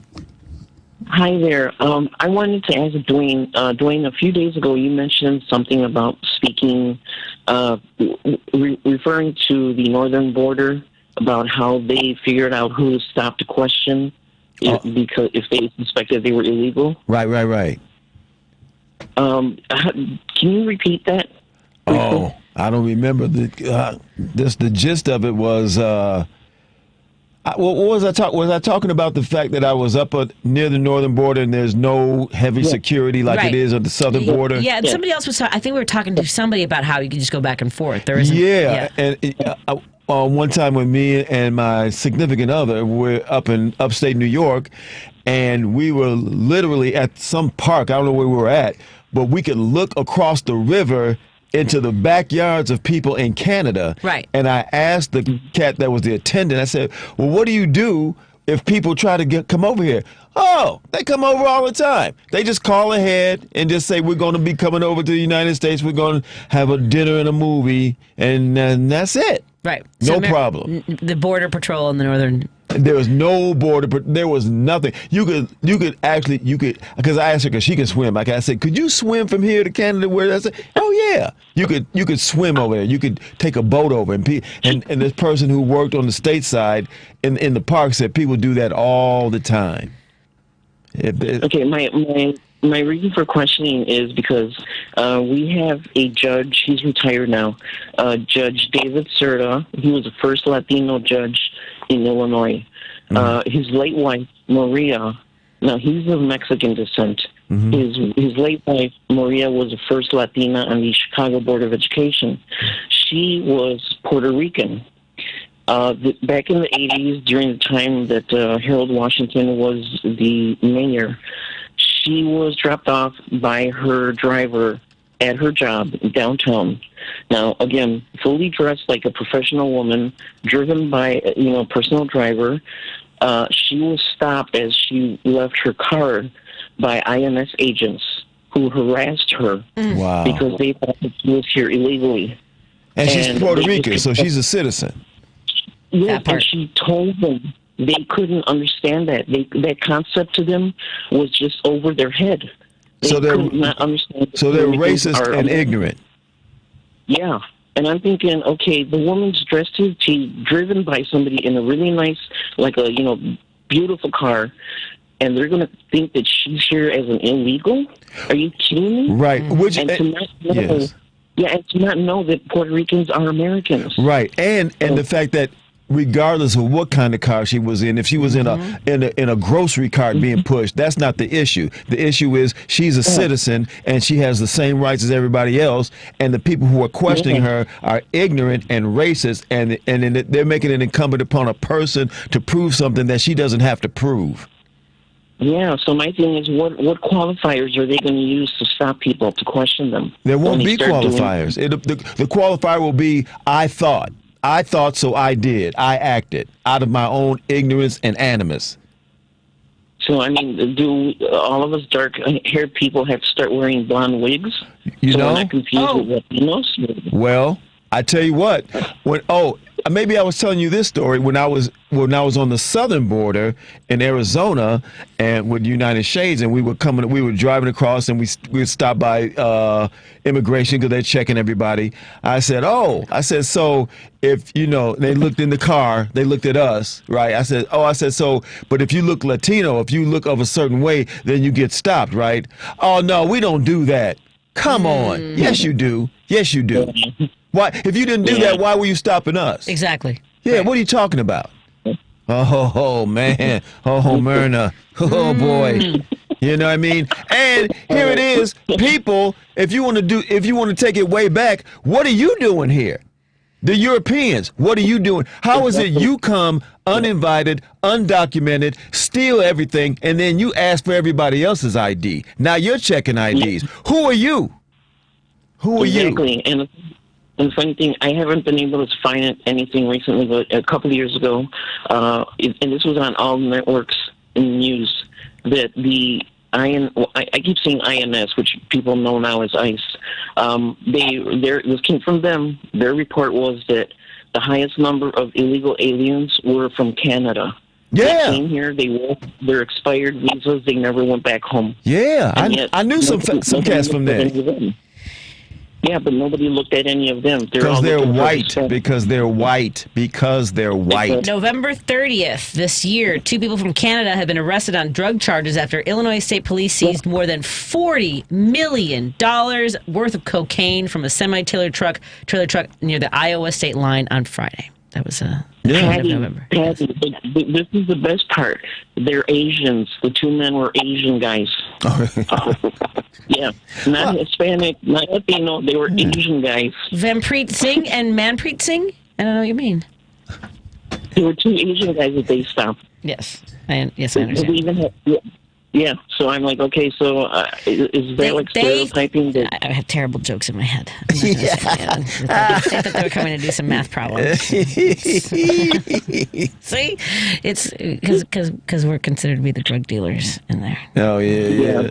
They're going to cut it off for the whole country. But like you said, Miranda, what happens now when the whole government is given the permission structure of deputizing non-Latino, deputizing people to take it into their own hands, This has bothered me for years because they talked about this during the Bush administration, that American citizens could stop someone and demand their papers. So someone like my mom, who came here legally, became a citizen, became a computer programmer from the federal government, because she has an accent and she looks Latina, some Bob John with a John Deere hat on can be like, "Where's your papers, lady?" It's always bothered me. All right, I got to run to the break. I went long here. Thanks, Mira. Have a good one. Take care. I'm doing all kinds of things I probably shouldn't be saying. More after this on WCPT 820 Heartland Signal and KTNF AM 950 Minneapolis, St. Paul. We are live streaming on YouTube, on Facebook. We can also hear us on the TuneIn app. Dwayne Kennedy is going to be at the Lincoln Lodge tomorrow and Saturday. So go get your tickets. I'm talking too fast. You're listening to WCPT 820. Here's the latest Chicago weather update. I'm meteorologist Ray Miller from the Weatherology Weather Center. We'll see partly cloudy skies tonight with a low temperature around 10 degrees and winds out of the northwest at 5 to 10 miles an hour. Friday, cloudy with a high temperature of 28 and northeasterly winds at 10 to 20. Saturday, rain likely, particularly in the afternoon, with a high temperature of 43 degrees and breezy southeast winds. Sunday, chance of rain with a high temperature of 46. Monday, good chance of rain, high of 50. That's the latest Chicago weather update. Right now, it's 15. This is Chicago's Progressive Talk, 820 AM, WCPT Willow Springs, and online at WCPT820.com, where facts matter. Are you drowning in IRS tax debt? Civic Tax Relief can help protect you from the IRS. Call Civic Tax Relief for free information now. Find out about the Fresh Start program that is now available through Civic Tax Relief. Civic Tax Relief's special tax hotline can help you discover all the relief programs available for free. Just call 800-841-0908. 800-841-0908. 800-841-0908. Teachers are dynamic leaders, shaping a new generation. They bring a variety of perspectives from diverse backgrounds, innovating how they teach to prepare students for our fast-changing world. Achieving this takes skill and expertise. They're tireless explorers, creatively discovering a universe of solutions, telling stories, experimenting, inspiring, mentoring, connecting cultures, and connecting with each other. Leading by example. Experience the unique joy of helping students thrive. Teaching is a journey that shapes lives. Are you ready to begin? Explore teaching at teach.org, a campaign supported by the U.S. Department of Education, teach.org, and 1 million teachers of color. WCPT 820, Chicago's progressive talk, where facts matter. Patti Vasquez is taking your calls now at 773-763-9278. Driving it home with Patti Vasquez now on WCPT 820. Thank you so much for joining us as we continue to drive it home. I'm in the studio with Dwayne Kennedy, and someday the off-air conversations will also happen on the air. Yeah. We'll have to record those is what I should do. Make that that's the podcast. Okay. During the break. Mm-hmm. Ooh, during the break is our podcast. There you go. That's what we should do because there's a lot more cussing. I was thinking about this tonight on my way in, like the amount of restraint I have shown for over a decade on the air. I think I only dumped myself once recently, where I was like, oops.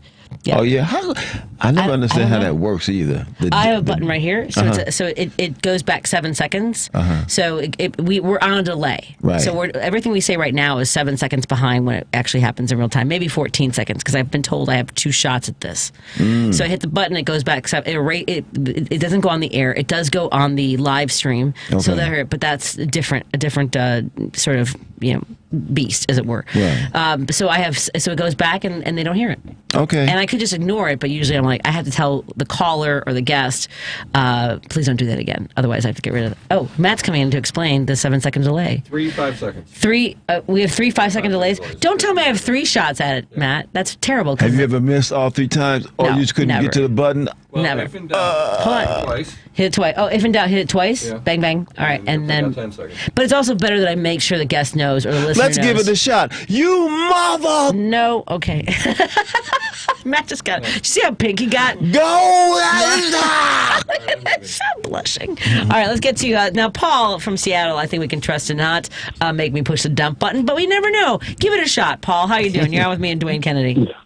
I've only slipped once, I think, in my entire life. But right-wing radio is a 7-minute delay, so that if they don't like the way the conversation turned out, it's on the air. It's just like it never happened. Yeah, the caller never. Yeah, they just play a pre-recorded interview, and then they say, we're back taking your call. Right.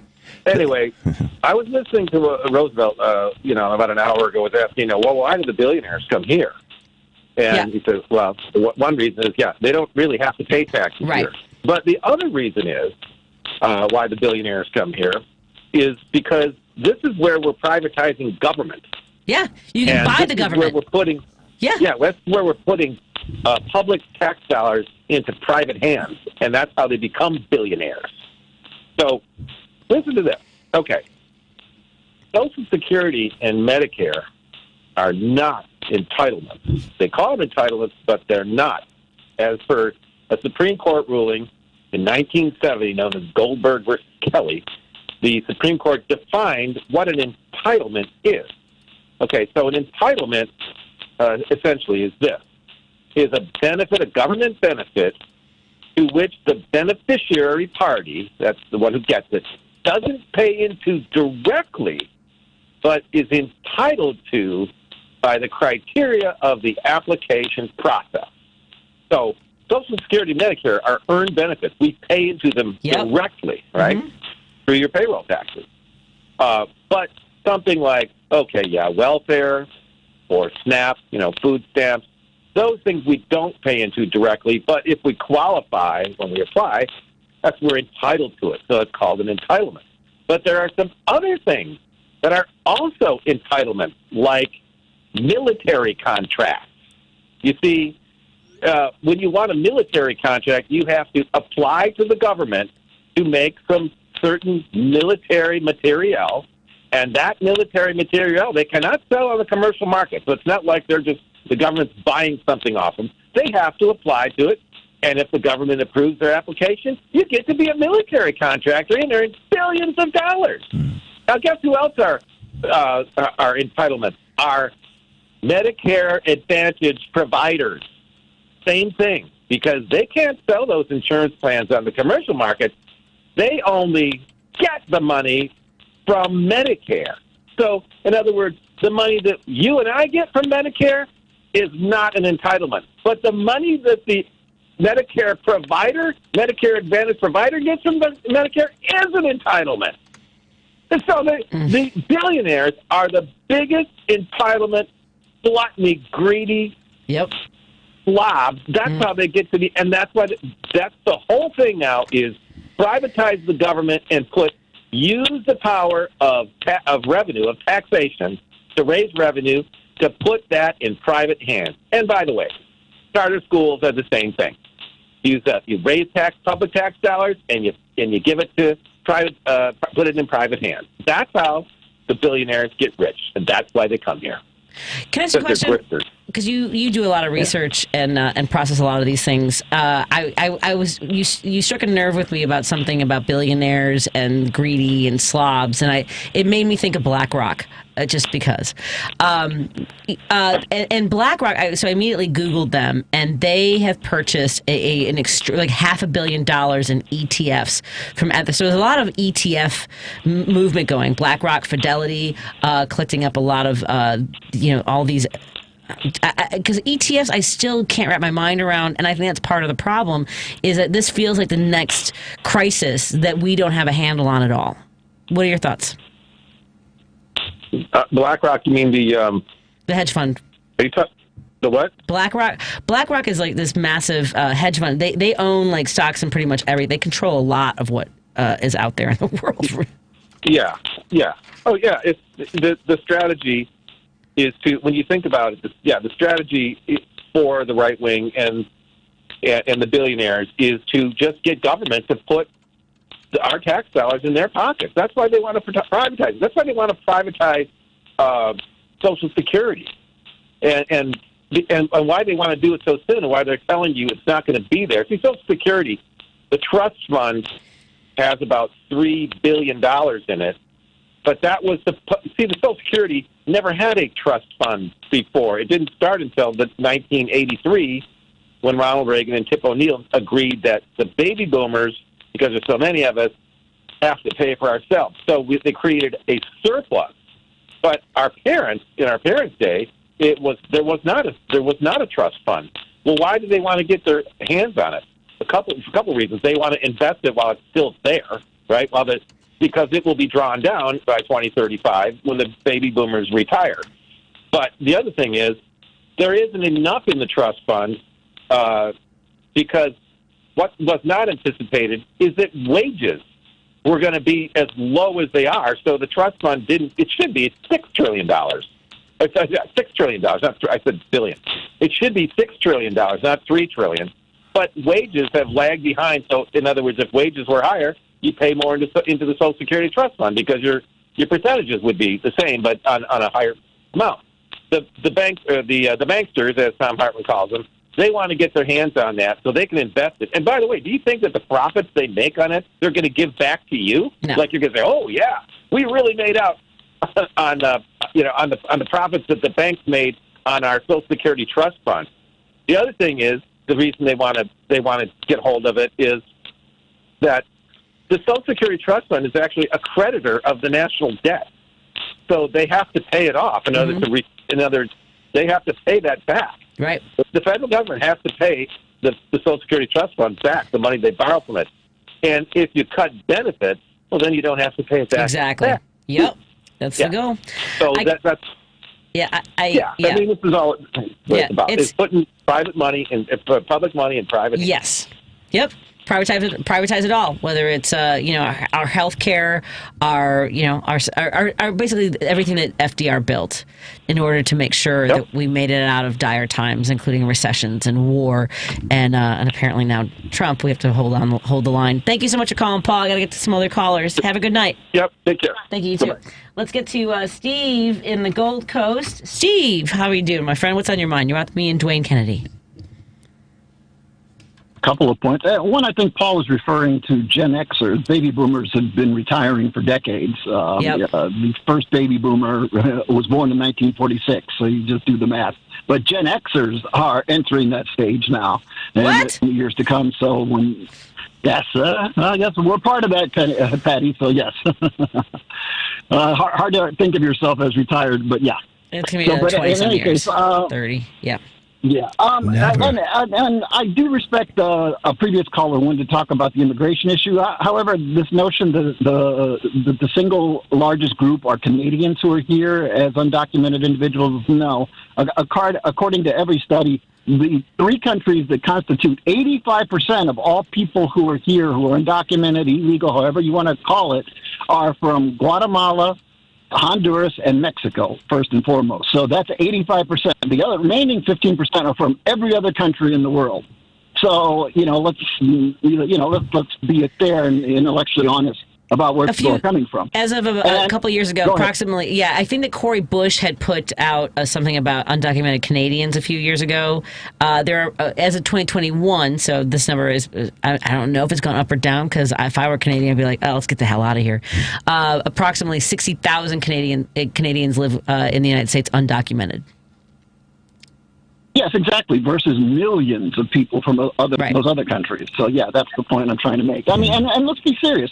Who in heaven's name is rushing to leave Canada? What, high standard of living, universal health care? Right? I mean, why in God's name would you think that there would be a lot of Canadians here? I mean, that makes no sense. That's like the, orange man's idiotic logic. Why aren't there more Norwegians here? Oh, I don't know, because Norway has a tremendously high standard of living. So why in heaven's name would Norwegians be coming here?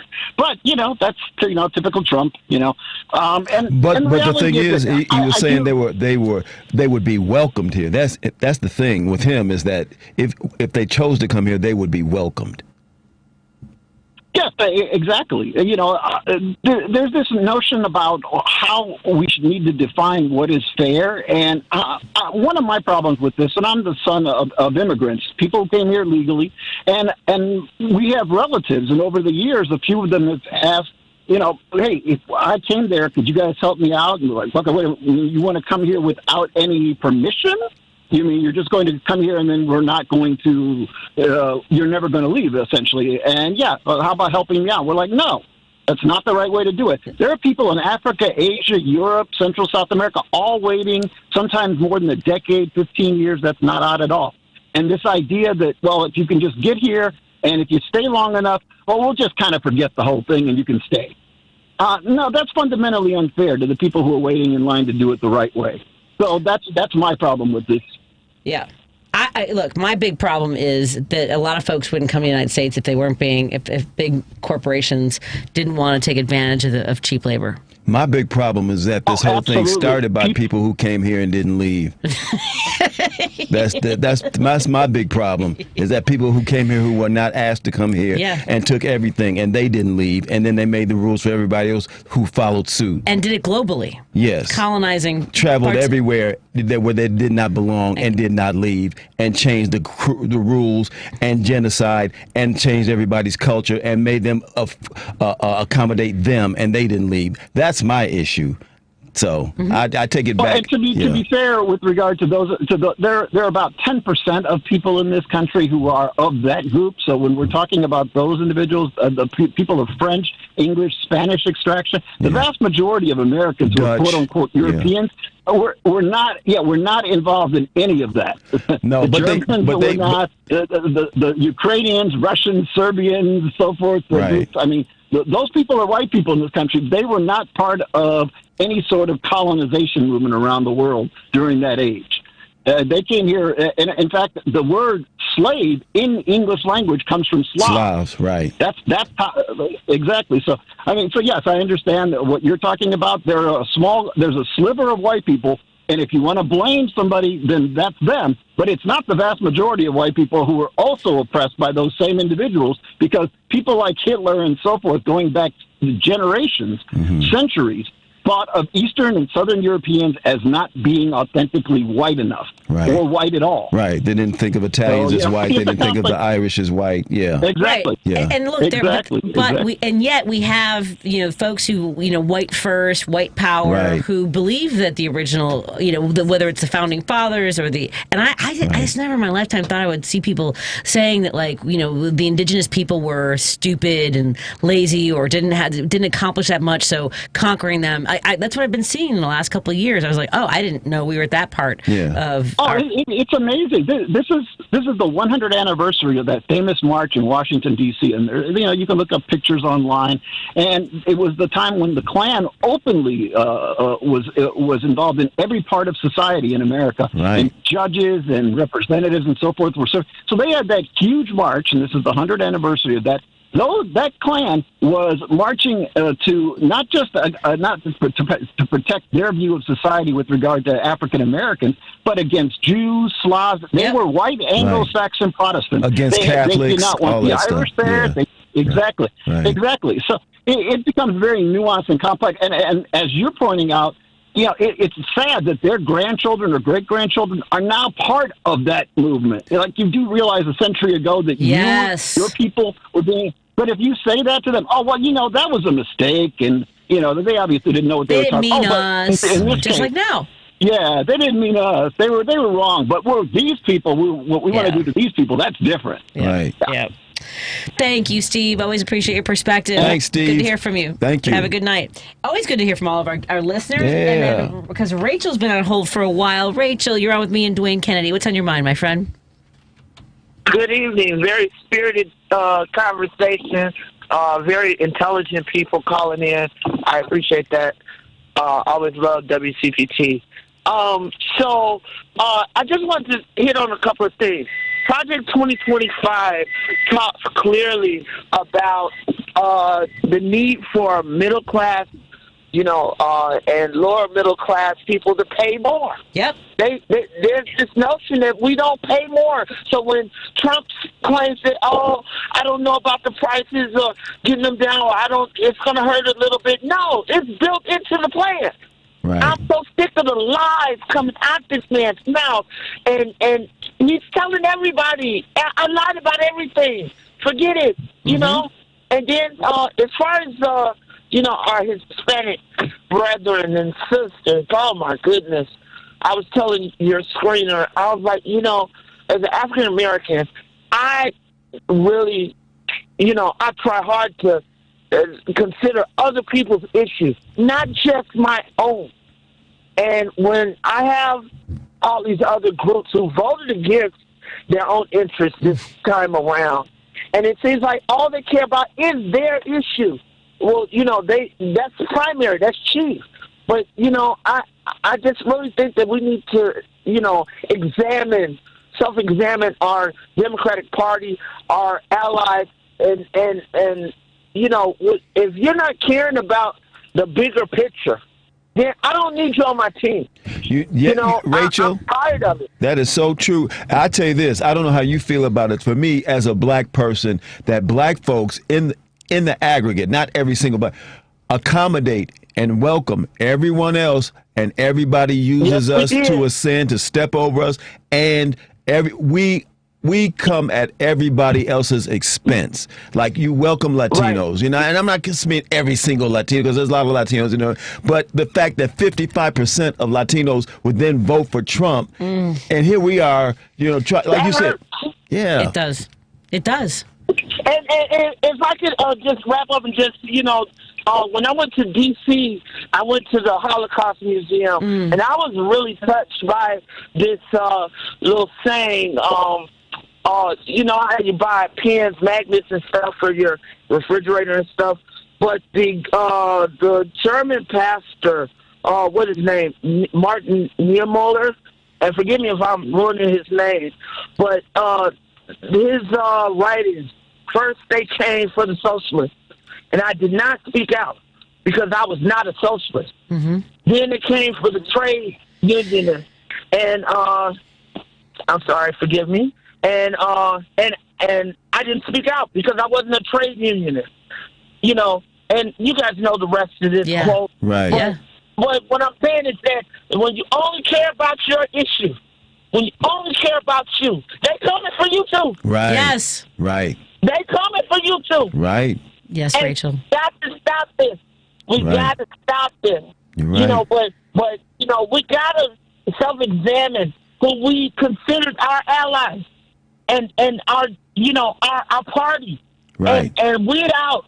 Dude, if you can't stand up for this and the issues as a whole, then we don't need you because you're going to turn against us. Yes. And so, that's all I got. But I'm just saying, I'm sick of it. Yeah. And when they come, when it's January 20th, come on with it. January 20th, come on with it. Right. And just go ahead and do what y'all got to do. But they're going to find out. But the thing is, they will find out at everybody's expense. Yeah. And they're not going to figure it out. That's the problem. Right. Thank you, Rachel. And the thing back to the $15 an hour, we pushed that. And I was thinking about the McDonald's owner, the workers working for pennies. I care about all of these people. I make way more than $15 an hour, so it wasn't necessarily about me, but I cared about everybody having a living wage. Yeah. And this is what they do to. I'm so grateful for you, Rachel. God bless you too. Thank you. Thank you so much. Yeah. Man.